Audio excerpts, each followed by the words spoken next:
Prende il via ufficialmente a Cagliari il progetto del comune Imparu Conosciu Fuedu su Sardu, composto da 2 corsi gratuiti di lingua sarda rivolti ai cittadini cagliaritani, uno di livello base, l'altro avanzato, entrambi per 50 partecipanti e per un ammontare complessivo di 60 ore. E poi laboratori di animazione alla lettura, laboratori culturali, realizzazione di brochure digitali e pannelli informativi sempre in sardo da posizionare all'ingresso di centri espositivi comunali e monumenti cittadini.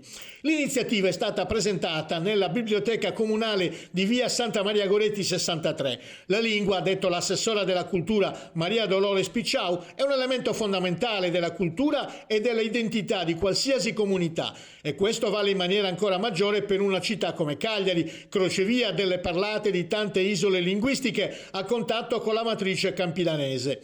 Il recupero di questo straordinario patrimonio antropologico è un ulteriore tassello di una politica identitaria caratterizzata dalla promozione di tutte le manifestazioni della cultura immateriale. In questo solco si inserisce il progetto Imparu Conosciu Fuedu su Sardu, che sa coniugare le ragioni filologiche con le ragioni della identità, capace di creare una nicchia di mercato e opportunità di valorizzazione culturale, perché l'anima profonda di Cagliari passa anche per il recupero di tutte le contaminazioni linguistiche stratificate nel tempo.